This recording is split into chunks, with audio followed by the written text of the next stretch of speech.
오늘은 지난주에 이어서 하나님의 부여와 형통, 믿는 자가 가지고 있는 재정에 대한 의식을 여러분과 같이 나누도록 하겠습니다.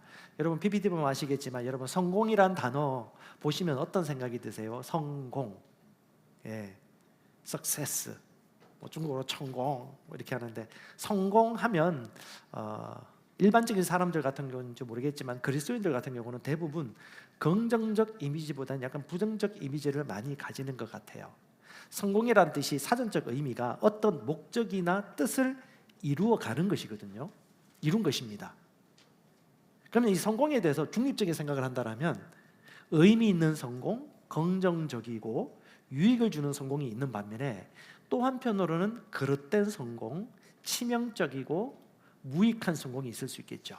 성공하면 이 두 가지를 다 생각하고 유익한 성공도 있고 무익한 성공도 있죠 라고 생각해야 되는데, 혹시 성공이란 단어를 딱 던지면 우리 이 자리에 있으신 분들이나 예배드리고 있는 분들 중에 약간 성공은 좀 찝찝해, 약간 끄림칙하고 마음이 좀 불편하다 하시는 분들은 오늘 말씀 2번, 3번 들으셔야 돼요. 이 생각을 먼저 하나님 말씀 안에서 재교정 반드시 하셔야 됩니다. 하나님을 누구보다도 잘 알고 믿음으로 교제했던 사도 바울이 에베소서 3장에 이렇게 말씀하셨어요. 너희는 손을 뻗어서 재보세요. 하나님의 그 사랑과 은혜의 너비를 경험하십시오. 하나님의 큰 넓은 사랑의 길이를 재어보십시오. 하나님 사랑의 큰 깊이를 측량해 보십시오. 하나님의 사랑의 그 높이까지 여러분 올라가 보십시오. 그리고 하나님의 충만하심 안에서 여러분 교회가 충만해져서 충만한 삶을 살아가십시오. 이것이 하나님과 교제하였던 사도 바울의 근면이에요. 오늘 에베소서 3장 20절 21절 말씀을 통해서 여러분 3가지 명제를 도출할 수 있습니다. 정확하게 하나님의 생각이 무엇인지, 하나님이 우리를 향한 생각이 무엇인지, 그리고 하나님이 우리를 향해 가지고 있는 목적이 무엇인지, 그리고 가장 먼저 하나님이 어떤 분이신지, 여러분 우리는 말씀을 통해서 그 말씀하신 화자이신 하나님이 어떤 분이신지를 알 수 있는 것입니다. 자, 에베소서 3장 20절 21절 같이 한번 읽어보겠습니다. 우리 가운데 역사하시는 능력대로 우리가 구하거나 생각하는 모든 것에 더 넘치도록 능히 하실 이에게 교회 안에서와 그리스도 예수 안에서 영광의 대대로 영원무궁하도록 원하노라. 아멘. 아멘. 첫 번째, 하나님이 어떤 분이십니까? 우리가 생각하거나 추정하거나 원하는 것보다도 더 넘치도록 공급해 주시는 분이십니다. 하나님은 어떻게 하시든지 우리에게 주기를 원하세요. 하나님은 결핍되지 않습니다. 여러분, 하나님은 부요한 분이기 때문에 부요한 일을 행하십니다. 하나님이 구두쇠라면 지극히 아끼면서 아까워할 것입니다. 근데 하나님이 사랑이시기 때문에 사랑하시는 것이고, 하나님이 지극히 거룩하시기 때문에 성결하게 살아가시는 것이고, 산상수훈에 얘기하고 있죠. 마음이 청결한 자는 하나님을 보듯이 마음과 생각이 부요한 성도들은 부요하신 하나님을 더 알아가게 되어집니다. 아멘. 하나님이 부요하시니 우리도 부요하지만 우리의 생각이 하나님처럼 부요하지 않다라면 하나님을 알아가기에는 어렵습니다. 하나님은 우리의 생각 이상의 것들로 우리를 채우시고 공급하기를 원하십니다. 2번째, 하나님이 우리를 향해 갖고 있는 생각이 무엇입니까? 하나님은 우리의 그릇만큼, 우리의 상상하거나 추정하는 것 이상의 것을 주기가 힘드세요. 하나님, 우리는 생각할 수 있는 그릇만큼만 주시는 분이십니다. 메시지 번역에 보면 정확하게 이렇게 얘기하고 있습니다. 하나님은 밖에서 우리를 강요하심으로서가 아니라 인격이신 분이시기 때문에, 즉 그분은 우리의 선택을 존중하시고 또 우리의 뜻을 존중하셔서 합당히 양보되어진 만큼만 그분이 공급해 주시는 분이십니다. 우리 안에서 활동하심으로, 곧 우리 안에서 깊고 온유하게 활동하시는 그분의 영을 통해서 그 일을 하십니다. 이 개역개정이 뭐라고 그래요? 우리 가운데 역사하시는 그 능력대로. 거기는 뭐예요? 인격이신 하나님과 우리와의 인격적인 관계십이 들어가 있는 것입니다. 우리가 가난한 마인드 가지고 있으면 하나님은 위험해서 더 이상 줄 수가 없어요. 우리가 부유하면 하나님은 부유한 대로 넘치도록 부어주시는 분이십니다. 하나님은 제한이 없으시지만 우리가 제한할 뿐이죠. 제한된 생각이 성공을 가로막는 것이고, 제한된 생각이 부여를 가로막는 것이고, 제한된 생각이 결핍을 의식하고 결핍을 추정하여 결핍에 대한 믿음이 결핍을 끌어당기는 것입니다. 이것이 바로 보이지 않는 믿는 자가 살아가는 삶의 방식이죠. 여러분, 엘리사가 자기 생도 중에 죽임을 당하고 난 다음에 이 생도의 아내가 극도로 결핍되어 가지고 가난해 가지고 자기 자식을 빚쟁이들에게 팔고 넘겨야 될 그런 상황에 처했습니다. 그때 엘리사가 와서 그 아내에게 얘기합니다. 뭐라고 말합니까? 열왕기하 4장 3절에 보면 너는 밖에 나가서 그릇을 빌리라. 근데 뭐라고요?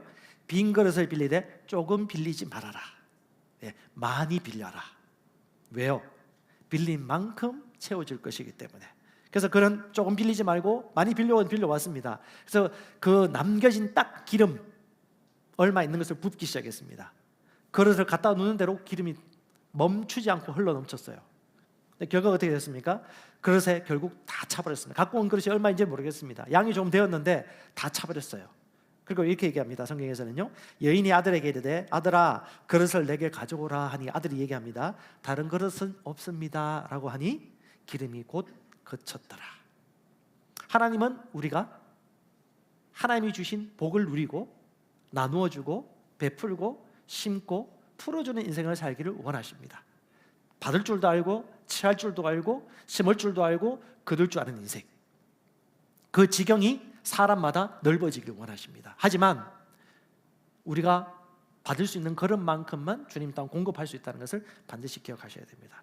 세 번째, 하나님이 이 부요함의 약속은요, 부요하신 하나님을 믿는 약속 안에 있는 사람들에게 주신 축복입니다. 하나님께서 말씀하십니다. 뭐라고 말씀하십니까?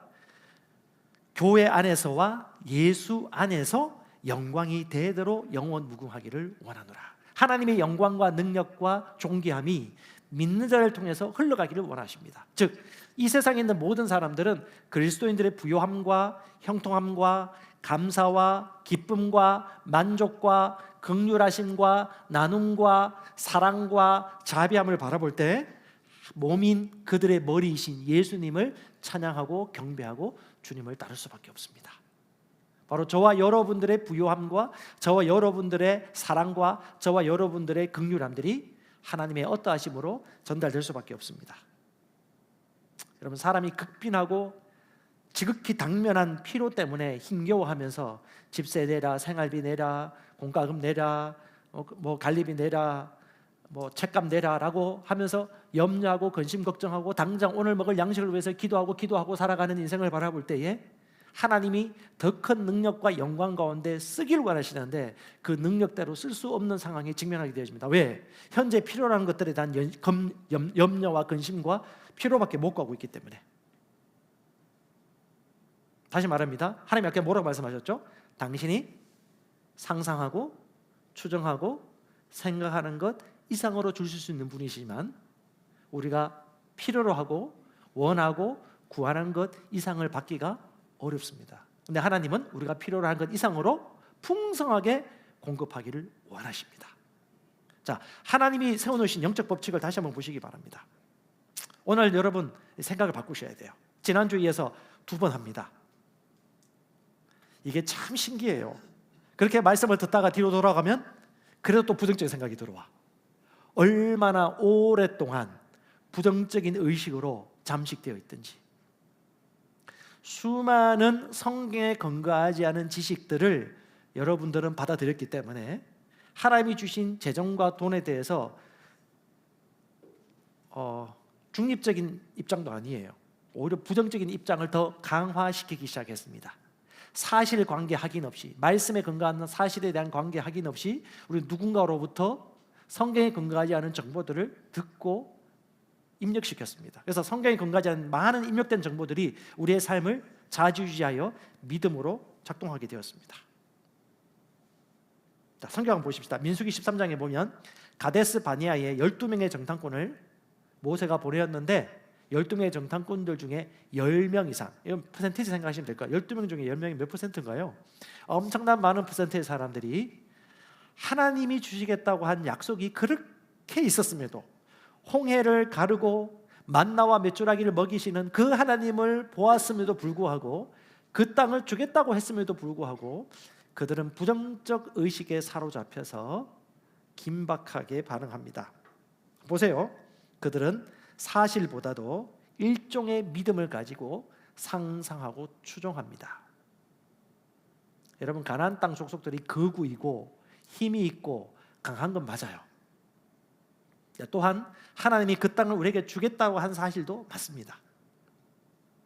근데 이건 그들의 믿음을 우리에게 보여주는 것입니다. 뭐라고 말합니까? 그 사람들에 비하면 우리는 메뚜기 같았소. 그 사람들에게 우리가 메뚜기처럼 보였을 것이요. 왜 갑자기 유재석이 등장합니까? 메뚜기란 단어를 왜 가지고 들어왔죠? 그들은 강하고 우리는 약하니까 안 돼. 아주 합리적인 것 같습니다. 눈에 보이는 현실이 너무 어려우니까 이 불안 가운데, 이 고금리 가운데 우리는 결핍되고 힘들 수밖에 없어 라는 온갖 부정적인 추천과 상상을 가지고 자기 믿음을 그쪽으로 기초로 놓아버리죠. 그러면요, 지속적으로 부부싸움이 일어나고 부정적인 다툼이 일어나고 인생은 비관적이 되어집니다. 그것도 일종의 믿음이죠. 메뚜기가 아닌데 메뚜기 같다고 생각하잖아요. 일어나지 않은 일인데 일어났다고 생각하잖아요. 전쟁 한번 하지 않고 우리는 지겠다고 미리 추정하죠. 이게 뭡니까? 그의 믿음입니다. 두려움이 강화되죠. 그것이 생각이 되어집니다. 그 생각은 우리의 말이 되고 현실이 되어지죠. 어떤 아버지가 유명한 상담가에게 상담을 받으러 갔습니다. 오랫동안 살아가면서 자기 자식들에게 너무 몹쓸 짓을 많이 했다. 용서를 구하고 싶다. 그래서 건면했습니다. 가서 용서를 빌으라고, 아버지의 솔직한 심정을 표현하라고, 지금까지 못해줬지만 앞으로 남은 인생 자녀들과 화해하고 지금까지 못다한 사랑을 아버지로서 부성애를 가지고 잘 해주시라고. 대뜸 얘기해요. 말도 안 되는 소리 하지 말라고. 그 아이들이 나를 받아줄 것 같소? 나를 용서하지 않을 거라고. 지혜로운 상담가가 얘기합니다. 그들에게 당신의 잘못을 얘기하고 용서해달라고 표현할 수 있는 용기를 가지시오. 가서 용서를 비십시오. 그들이 용서하고 안 할 수 있는 기회를 그들에게 주십시오. 미리 추정하고 예측해서 안 될 거라고 두려워하지 마시고 당신들이 용기를 내어서 표현하는 한 당신은 먼저 자기 자신을 용서하게 될 것입니다. 그 두려움과 압박감에서 자유하게 될 것입니다.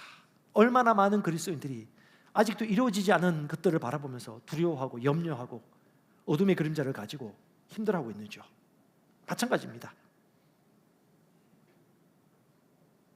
저는 뭐 교회 개척하고서도 가난하기도 가난했지만 저희 자녀들에게 필요한 거 다 채워주고 다 했음에도 불구하고 첫째 컴플렉스가 있는지 모르겠지만 뭐 마트라든가 이 선물 가면 꼭 첫째는 눈치를 살피는 거 가지는데 적당하게 사요. 둘째는 냅다 지릅니다. 큰 거. 제가 볼 때 사업가 마인드는 둘째가 더 있는 것 같아요. 첫째는 약간 착한 콤플렉스가 있는지 적당히 아유 너무 비싼 것 같은데 얘야 그건 엄마 아빠가 고민할 일이고 네가 원하는 건 네가 골라라. 이건 부모 엄마가 해줄 영역이 아니라 이 자녀가 하나님 말씀 안에서 하나님과의 관계 속에서 하나님이 얼마나 부유하고 형통하신 분이신지를 알 수 있는 그런 여유가 앞으로 필요한 것이겠죠. 오늘 그렇게 얘기를 합니다. 그런데 많은 사람들이 얘기하죠. 결국 이렇게 될 거야. 위험한 상황이 이렇게 되면 어떻게 되지? 절대 그렇게 하면 안 돼. 그럴 수도 있잖아 라는 수많은 일들로 말미암아서 하나님의 부유하심을 얼마나 제한해버리는지. 사람들이 평균의 함정을 가지고 있어요. 부하기도 마옵시고 가난하기도 마옵시고 딱 요 정도. 군대 가서 튀지 말고 안 튀지 말고 적당히 요 정도. 달리기 하더라도 1, 2등 들지 말고 딱 중간. 아주 평범하게 살겠죠. 평범함이 있습니까? 그리스도인들은 성장이 없으면요 실패이고 계속해서 패배입니다. 후퇴하는 것입니다. 인생은 끊임없는 새로운 도전을 만나고요. 끊임없는 마귀의 공격은 더 아주 간악하고요. 영적 성장이 있는 한은, 영적 성장이 없는 한은 끊임없이 우리 영적으로 퇴보할 수밖에 없습니다. 여러분 인생 간단하지 않습니다. 하나님의 말씀이 말하는 바로 보십시오. 항상 점점 더 영광에서 영광으로 그리스도의 장성한 분량까지 성장하고 주되 더 많이 주고, 베풀 때 더 많이 베풀고, 얻을 때 더 많이 얻고, 더 많이 심고 더 많이 거두고, 두려워한 나머지 아무것도 심지 않으면요 계속 그 정도에서 계속 퇴보되어지는 것이에요. 우리 생각의 크기가 우리 믿음의 크기입니다. 여러분, 매슬로우 심리학자의 욕구 이론이 있습니다. 여러분 잘 아시겠네요. 이 정도는 좀 아시면 좋으실 것 같아요. 기본적인 욕구 이론 5가지 했는데요, 하나는 존재의 욕구고 마지막은 결핍 욕구입니다. 이 결핍 욕구가 하면 첫 번째 생리적 욕구, 뭐 먹고 마시고, 집, 음식, 옷, 당장 지금 생계를 유지해야 돼요. 이게 뭐냐면 기본적인 생리적 욕구입니다. 두 번째가 안전 욕구입니다. 안전하고 싶다, 떠돌아다니고 싶지 않고 싶다, 집이 안정됐으면 좋겠다, 결혼해가지고 정착했으면 좋겠다, 자녀가 있었으면 좋겠다, 건강했으면 좋겠다, 더 이상 해치지 않았으면 좋겠다, 이런 안전 욕구가 있어요. 이것이 충족되어지면 그 다음 원하는 욕구가 뭐냐면 애정과 소속의 욕구입니다. 어딘가에 속하고 싶다, 공동체, 가정, 교회 공동체, 혼자는 너무 외로워. 그리고 마지막 인간이 할 수 있는 욕구 중에 마지막 뭐냐면 자기 존중, 존경받고 싶은 욕구, 인정받고 싶은 욕구. 그래서 이 욕구가 있기 때문에 다른 사람이 나를 부정적으로 볼까 봐 다른 일을 섣불리 저지를 수 없죠. 이것은 모든 불신자든 신자든 다 겪는 욕구이지만 이 이상의 최종적인 최고 단계의 욕구가 있습니다. 그게 뭐냐면 자아 실현의 욕구예요. 진정한 자기 자신과 내 존재 이유를 발견하는 욕구. 그래서 매슬로우는 얘기합니다. 이 자아 실현은 현재의 상태가 아니고 비중이라고 얘기합니다. 뭐냐면 이 욕구들 하나를 희생시키고 다른 욕구를 얻는다고 되는 문제가 아니에요. 이 욕구들은 다 충족이 되어져야 돼요. 그런데 자아 실현이 되면 될수록 1차적이고 2차적인 3차적인 욕구에 대한 걱정이나 염려, 근심보다도 궁극적인 내 삶의 부르심, 고차원적인 인생을 영위하면서 효과적으로 살아갈 수밖에 없어요. 제가 딱 보니까 자아 실현 욕구를 충족한 사람들의 특징을 보니까 좀 너무 성경적으로 이게 해석이 되어지는 거예요. 한번 볼게요. 총 15가지, 12가지만 지민이 부족해가지고 했는데, 저희 영적으로 성장하고 성숙하는 사람들, 자기에 대한 부르심을 발견하는 사람들이 이렇게 살아갈 거라고 저는 생각이 되어집니다. 첫 번째, 아주 현실 중심적입니다. 어디요? 이들은 분별할 수 있어요. 거짓과 진실, 옳은 것과 그런 것들을 분별할 수 있는 판별력이 생깁니다. 두 번째는요, 문제 해결 능력이 아주 강합니다. 세 번째는 수단과 목적을 차별하지 않습니다. 그릇된 목적을 위해서 그릇된 수단을 쓰지 않습니다. 옳은 목적이라도 올바른 수단을 취하는 사람들이죠. 양심이 있고요, 자기 인생에 대한 부르심을 확실히 부르짖고 가는 사람들은 결과와 과정도 중요하게 여깁니다. 네 번째, 사생활을 즐깁니다. 저는 이렇게 해석하고 있습니다. 공적인 생활만을 즐기지 않고 사생활을 즐긴다. 공적으로 모였을 때 기도하거나 예배하거나 찬양하는 것뿐 아니라 개별적으로 나와 하나님과의 관계를 소중하게 여기며 그 정도까지 깊이 있는 관계까지 성장한다. 그래서 여러분, 공적인 예배와 공적인 모임과 공적인 기도의 뿐 아니라 개인적으로 주님과 친밀한 사색의 시간, 묻고 답하고 기도하는 이 훈련도 반드시 우리가 해야져야 될 부분입니다. 다섯 번째, 환경과 주변 영향을 잘 받지 않습니다. 여섯 번째, 사회적 압력에 잘 굴하지 않습니다. 비판적 능력을 가지고 있고요. 일곱 번째, 민주적인 가치를 존중합니다. 각 사람의 인격과 선택을 존중하죠. 깊은 인간관계를 맺습니다. 공격적이지 않는 유머를 즐깁니다. 어떤 사람 상대방을 비하시키면서 유머를 하는데 절대 그럴 수가 없어요. 아홉 번째, 풍성한 감성을 지니고 있고요, 아주 창의적입니다. 12번째, 최대한 많은 것을 알고 경험하려고 합니다. 기본적으로 이 1차, 2차, 3차적인 욕구가 채워지지 않고 나는 고차원적인 삶을 산다라고 하는데, 실제 그 이면에 뭘 가지고 있냐? 이 욕구의 결핍을 가지고 있는 거예요. 다른 사람이 나를 볼 때 고차원적인 욕구만을 추구하면서도 1, 2, 3차적인 욕구가 채워지지 않는 사람들이 참 존경스럽다고 하지만 그 안에는 엄밀하게 말하면 그는 그 필요한 욕구를 채워지지 않으면 그 결핍 때문에 힘겨운 게 인생이거든요. 아주 너무 저는 이 심리학자가 잘 고소했다고 나와지는데요, 하나님을 믿는 그리스도인들이 합당한 긍정적 욕망을 가짐에도 불구하고 마귀 사단은 오랫동안 그들이 긍정적 욕망과 긍정적 상상과 추정을 긍정적 욕망과 상상력을 하지 못하도록 엄청나게 지속적으로 공격하여서 불구로 만들어버렸습니다. 왜요? 하나님이 주신 모든 것들을 결코 누리지 못하도록 시기하고 질투하거든요. 마귀는 도둑질하고 죽이는 자들이지 공급하고 풍성하게 주는 존재가 아니죠. 그래서 보십시오. 욕망의 부정적인 측면만 엄청나게 강조합니다. 욕망하면 상당히 기분 나쁘지 않습니까? 예전에 그 수지에 있는 어떤 교회에 갔는데 그때 김준호 목사님이 그 테일러 스위프트 목사님 책을 번역했는데 제목이 뭐예요? 긍정적 욕망의 힘을 적었단 말이죠. 왜 욕망이라고 했냐고. 욕구도 있고 다른 것도 있는데. 그러니까 욕망이라는 단어가 상당히 부정적으로 들렸는가 봐요. 근데 무슨 욕망? 긍정적 욕망. 강조하는 거죠. 긍정적 욕망. 근데 마귀는요, 욕망하면 무조건 부정적인 것에 기결되도록 세뇌시킵니다. 그래서 어떻게 해요? 신자들의 성공에 대한 욕망은 항상 나쁜 동기에서 비롯된 것일 거야 라고 생각하게 만들어서 뭔가 부와 재정과 형통과 삶의 안락한 삶을 살면 부정적으로 바라보는 것이죠. 덜 거룩하다, 덜 경건하다, 하나님 것보다 세상 것을 추구한 결과이겠지라는 의식으로 세뇌시킨 것이죠. 그래서 이들은 낙이 납니다. 다른 이유가 있을 수 없어. 부자는 모두 나쁘다라는 결론에 이르러서 결국은 이 원리가 신자뿐 아니라 불신자에게도 다 통용되어져서 표를 얻어먹는 데도 사용되기도 하고요, 갈라치기 하기도 사오기도 합니다. 그러므로 이렇게 결론 내립니다. 율법은요, 그러므로 신자는 가난해야 한다. 가난한 것이 거룩한 것이다. 위험하다, 위험하다, 위험하다. 중간만 해라. 더도 덜도 말고. 그래서 나온 게 중간 이론. 여러분 어떠세요? 안전 모드를 유지하겠습니까? 비평하고 비난받지 않을 정도로. 하나님은 우리 그리스도인들에게 무엇을 가장 원하시고 기뻐하실까요? 자, 넘겨주세요. 자, 계시록 12장 10절에 마귀가 어떤 존재인지 여러분 아주 그 정체를 정확하게 우리에게 얘기해주고 있죠. 뭐 말입니까? 한번 따라합시다. 밤낮으로. 밤낮으로. 자, 여러분 배우자가 밤낮으로 여러분에게 부정적으로 비난하고 여러분을 뭐라고 한다고 생각해 보세요. 밤낮으로. 며칠 견딜 수 있을 것 같습니까? 마귀의 특징이 이거예요. 뭐요? 밤낮으로. 이거 놓치지 마세요.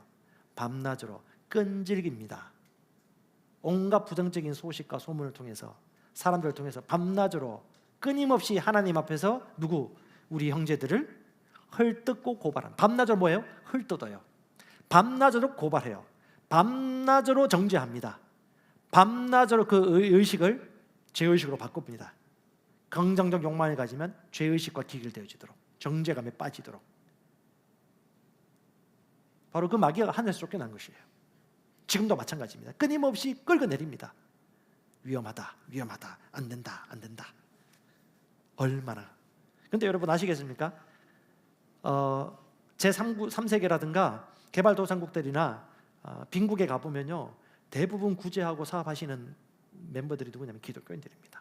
집 짓고요, 도로 짓고요, 피딩 사역을 하고요, 희생까지 합니다. 후원헌금을 받고요. 나라 관계 없어요. 미국이든 캐나다든 자기 국적을 가진 사람들이 와서 헌신하면서 복음 전하고요. 왜냐하면 예수님 자체가, 본성 자체가 사랑이시니까. 아낌없이 줄 수 있는 그 사랑. 제가 아는 분도요, 전 세계 돌아다니면서 학교를 짓습니다. 자기 사업을 열심히 해요. 열심히 합니다.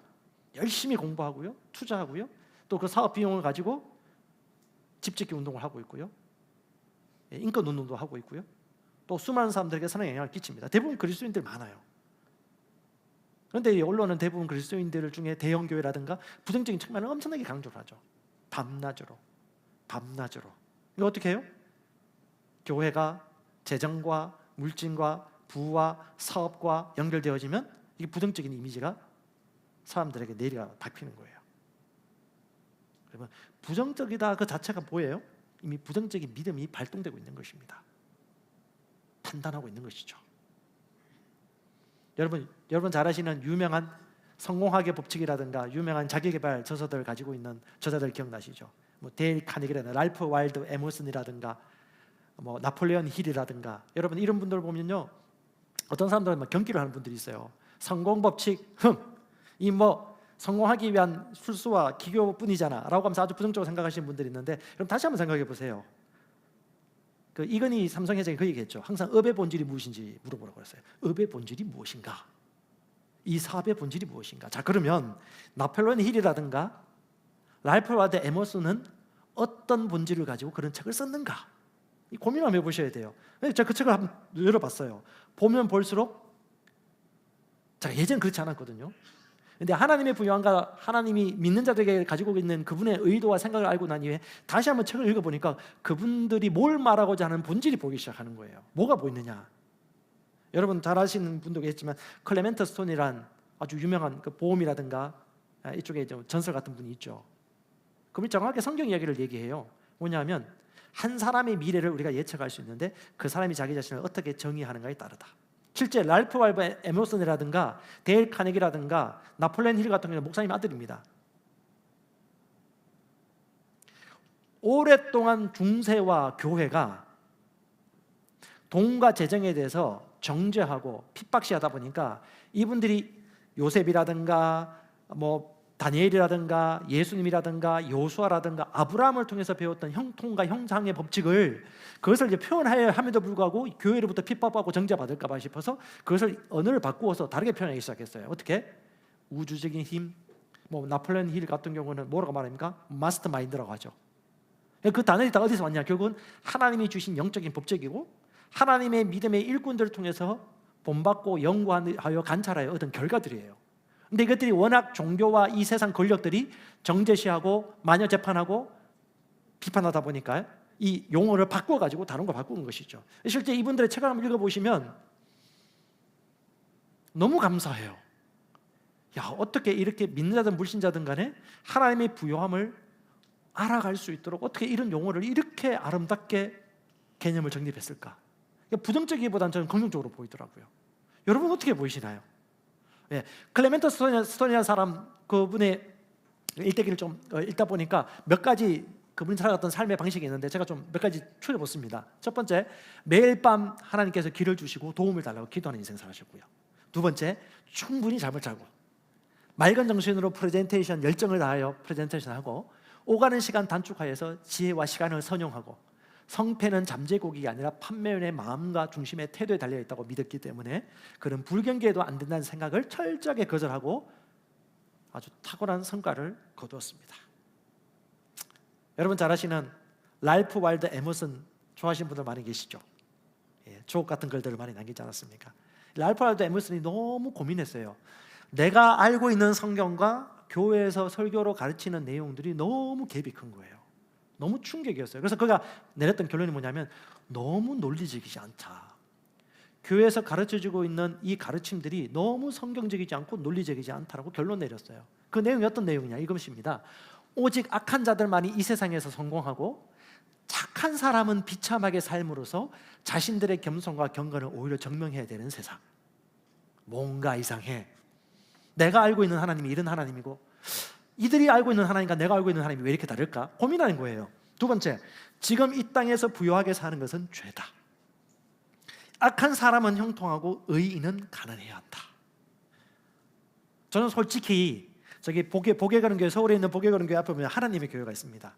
그 토요일마다 사람이 버글버글 해요. 근데 제가 좀 마음이 좀 불편한 게 있어요. 아니 어찌 보면 이단들이고 정확한 이 복음의 구원을 잘 모르시는 분들이 엄청 세련되게 있고 엄청 부유해 보이는 거예요. 이게 뭐야? 왜 저 사람들은 저렇게 알록달록하고 매력 있어 보이고 사람들이 보이도 좀 세련돼 보이고 품이 있어 보이는데 또 한편으로는 그 그리스도인들 이제 모여 있는 어떤 모임이라는 데 가면 좀 그래요. 마음이 힘들어요. 목회자 컨퍼런스인가 이런 게 오면 왜 그럴까 생각을 해보면 해볼수록 결론이 다른 게 없어요. 뭐냐? 결핍에 대한 믿음을 끌어당기고 있어요. 믿음대로 되거든요. 그렇지 않다고 얘기한다 할지라도 하나님이 주신 부와 형통의 여지가 있음에도 불구하고 끌어당기지 않고 밀어내고 가난이 거룩하다라는 인본주의적인 거룩함을 가지고 와가지고 하나님이 주신 풍성함을 애써 부인하는 것이죠. 그래서 랄프 waldo 에머슨이 결론을 내렸습니다. 이건 그분의 생각과 의도를 또 제가 약간 수정해서 쉽게 풀어놓은 것입니다. 첫 번째, 사람이 살아가는 것은 신학보다도 앞서는 것이고 설교자보다 사람들이 더 잘 알고 있다. 무엇이 복음이고 성경인지를. 하나님이 이렇게 이렇게 살라고 우리를 지으셨을까? 이렇게 살라고 죽고 살아나셨을까? 오히려 삶의 현장에 있는 사람이 더 많이 안다는 거죠. 두 번째, 의인이 하늘에 가서 은과 금을 가지고 어디에 쓸까? 그럼 천국에 가서 은과 금을 누릴 것인가? 은과 금은 어디에 쓰는 것이지? 천국에 가서 치유를 받는 것인가? 여기서 치유를 받는 것인가? 천국에 가서 부유를 누릴 것인가? 이 땅에서 부유를 누릴 것인가? 이 땅에서도 부유를 누릴 것인가? 논리적으로 생각해 보세요. 하나님의 말씀을 다시 한번 펼쳐놓고 논리적으로 생각해 보시면 상당히 새로운 질문들이 많이 나올 겁니다. 세 번째, 이 땅에서 하나님이 창조하신 부가 합당한 사람들을 통해서 좋은 일을 위해 쓰여야 하는 것이다. 수많은 사람들이 하나님의 말씀이 이러한가를 고민하면서 상당히 현타를 만나요. 우리의 인생과 말씀이 어떻게 된 것이지? 한때 한국의 알파와 더불어서 뭐 금리빨, 은리빨밖에, 이 금리빨, 안리빨 아니고 동리빨이면 괜찮은데 이도 금리빨, 은리빨이라 가지고 말이 나왔어요. 비싼 거라서. 뭐 그럼 기적과 표적이 일어나요. 근데 이제 사람들이 표적과 기적을 바라보면 갑자기 이제 그것만 좀 추구하는 사람들이 있기 때문에 부정적인 사례도 있긴 있었지만 긍정적으로 하나님이 살아계심을 역사를 나타내기 위하여 하나님께서는 이런저런 방법으로 역사하기도 하셨어요. 그리고 또 이런 말이 들어왔습니다. 인간이 만든 용어 중에 번영신학. 번영신학이 뭐예요? 부정적인 의미예요. 번영신학이라는 말 자체가 부정적인 의미로 만들어 놓은 개념이에요. 뭐냐 하면 자기의 욕심을 위하여서 믿음과 신앙을 도구화하여 자기의 욕심을 이룬 사람들의 방향을 알고 번영신학이라고 합니다. 근데 돈과 재정만 얘기해도 번영신학으로 보일까 봐 잔뜩 움츠리고 오히려 아닌 것처럼 하는 분들이 있어요. 뭐가 두렵습니까? 무엇이 두려운가요? 사람의 인정욕구?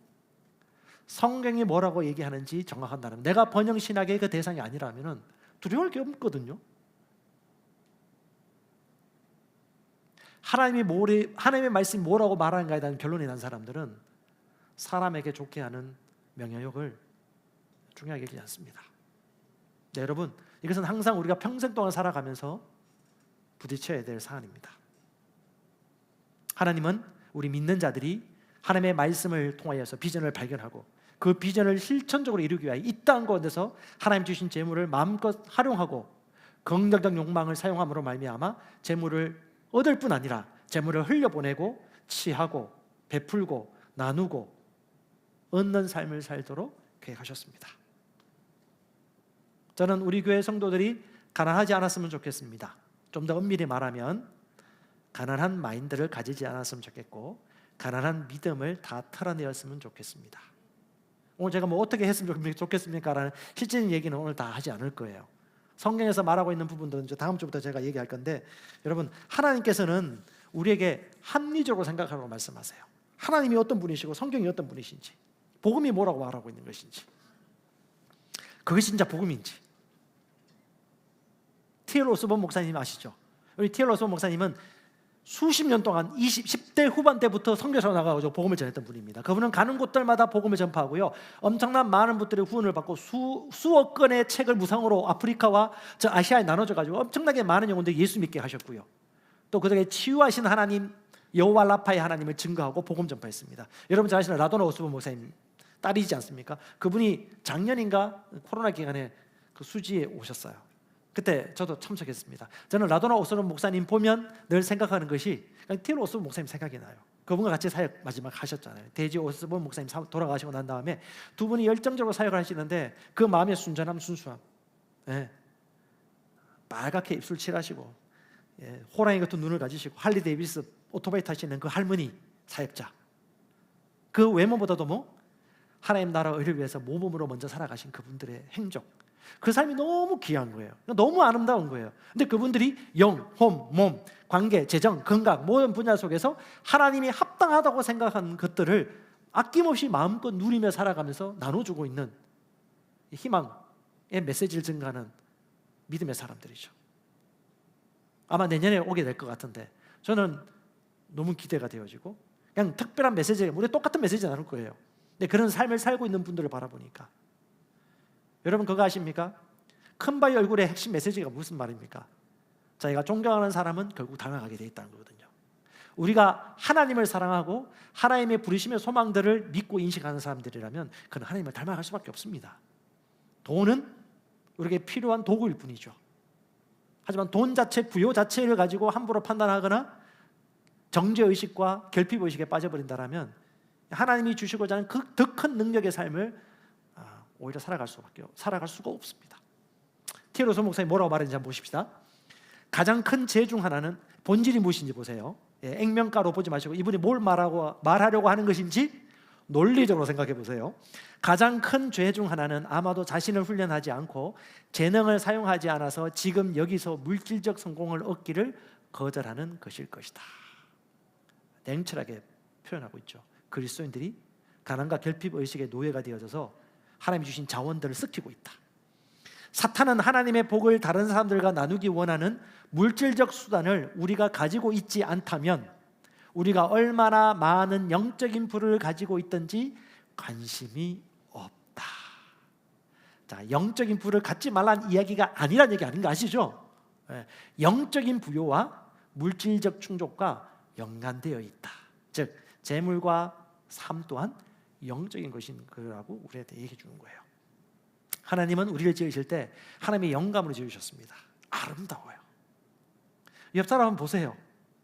독특하지 않습니까? 아름답죠. 재능을 가지고 있어요. 능력이 있어요. 욕구가 있습니다. 낭만이 있습니다. 감정이 있고요. 긍정적 생각을 가지고 있습니다. 미술을 잘 그립니다. 음악을 잘 만듭니다.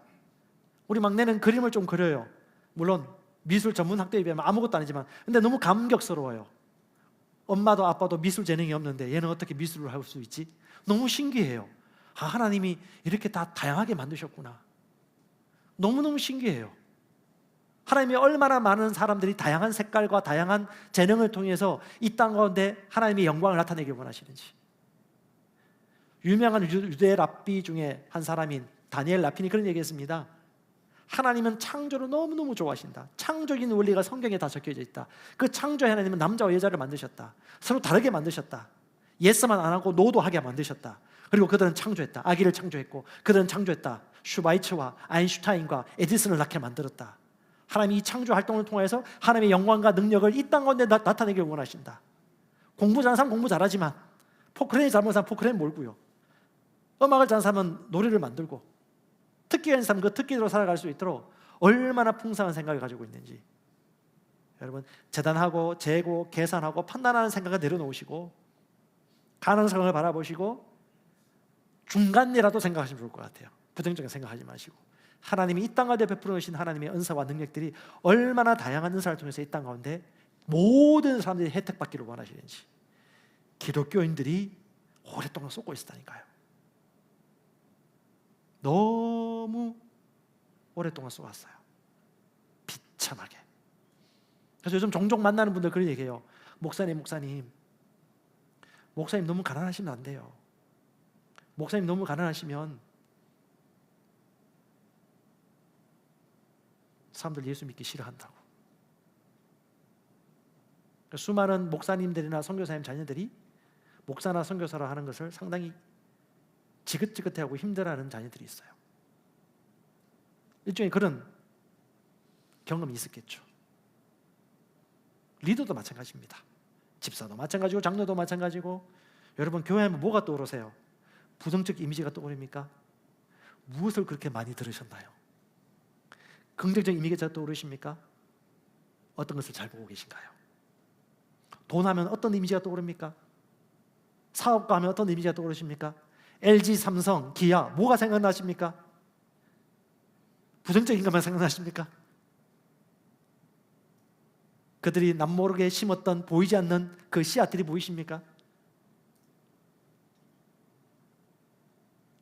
긍정적 욕망도 있지만 부정적 욕망도 있죠. 여러분 시편 34편 10절에 같이 한번 읽어보겠습니다. 비록 젊은 사자들은 먹이를 잃고 굶주릴지라도 주를 찾는 사람은 온갖 복을 다 받아 무엇 하나 부족할 것이 없으리라. 아멘. 있는 그대로 받으세요. 딴 거 생각하지 마시고. 자, 신명기 8장 7절 10절이 오늘 핵심 주제인데요. 애굽 땅을 하나님께서 약속으로 주면서 진짜 하나님이 자신의 자녀들을 향해서 어떤 마음과 바람을 가지고 이 약속의 말씀을 주셨는지 한번 보세요. 그 쉬운 말이거든요. 너무 표현 잘 돼 있어요. 같이 읽겠습니다. 하나님께서는 여러분을 아름다운 땅으로 인도하실 것입니다. 그곳의 골짜기와 산에서는 샘이 솟아서 시내와 호수가 풍부합니다. 밀과 보리가 자라고 포도와 무화과와 석류가 열리고 올리브 기름과 꿀이 나는 땅입니다. 그 땅에서는 먹을 것이 부족하지 않고 어느 하나 아쉬운 것이 없습니다. 그 땅의 돌에는 철이 들어있고 어느 산에서나 구리를 캘 수 있습니다. 여러분은 풍족하게 먹고 만족하면서 그렇게 좋은 땅을 여러분에게 허락해 주신 하나님을 찬양하십시오. 아멘. 어떤 누가 지나가면서 나에게 비난하고 정죄할다 할지라도 내가 하나님 앞에 올바른 양심을 가지고 있고 하나님이 내게 주신 부르심을 따라가고 있다면 거기서 신경 쓰지 마십시오. 하나님이 우리를 향하여 어떤 계획을 가지고 계신지 생각하고 있다면 우리의 재능과 능력을 마음껏 발휘하여서 좋은 성과를 거두어서 그 행복과 그 성공이 모든 사람에게 흘러갈 수 있도록 여러분 그 비전을 여러분 크게 꾸시기 바랍니다. 진짜 재산은 사람이에요. 정확하게 하면 그 사람의 믿음이고 그 사람의 생각입니다. 하나님은 이 땅에 부요한 하나님의 아들들을 이 땅에 놓으셨습니다. 아멘. 가난한 사람, 부요한 사람 정해진 게 없어요. 단지 가난하게 사는 사람 법칙, 부유하게 사는 사람의 영적 법칙이 있을 뿐입니다. 오늘 제가 다 얘기하지 못하겠지만 잠언 24장 30절 집에 가서 보세요. 게으른 자와 밥 가는 걸 힘들어하는 사람들은 가난하게 살 수밖에 없어요. 뭐라고 얘기하냐면 잡초가 무성하고 가시던 뿔이 가득하다. 생산성이 없다는 거예요. 가난하고 늘어지고 자꾸 오늘 할 일을 내일로 미루는 사람들은 가난할 수밖에 없어요. 왜냐하면 생산성이 없어요. 그런데 그에 반면에 하나님께서 뭐라고 말씀하십니까? 잠언 6장 6절에 게으른 자여 개미에게 가서 배우라. 개미는 부지런하다. 그리고 뭐라고 말합니까? 지혜를 얻어라. 장교도 통치자도 없지만 여름에는 먹이를 준비하고 추수 때에는 음식을 모은다. 두 개를 알았어요. 부지런 건면성실. 또 하나 때를 분별했어요. 때. 지금 어떤 때인지 20대 30대 어떻게 준비해야 될 때인지 30대 40대 뭘 준비해야 될 것인지 50대 60대 이제 뭘 준비해야 될 것인지 70대 80대 멈추지 말고 공부해야 될 때라는 걸 계속해서 얘기하고 계시죠. 우리 인생에 인터넷 없다. 때와 시대를 분별하라. 하나님은 우리가 부유하게 살도록 우리를 창조하셨습니다. 아멘. 이거 10번 정도 해야 돼요. 10번 이런 내용의 설교를. 왜냐?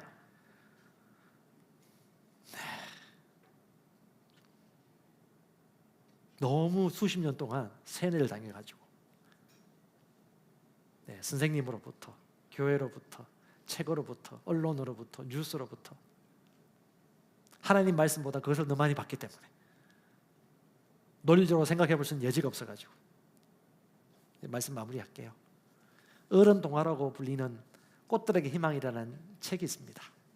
저희 논술이라든가 애들 독서 교육할 때 제가 독서 지도사 1급 공부했었거든요. 그거 하면서 자주 하는 책인데 너무 감동적인 책이에요.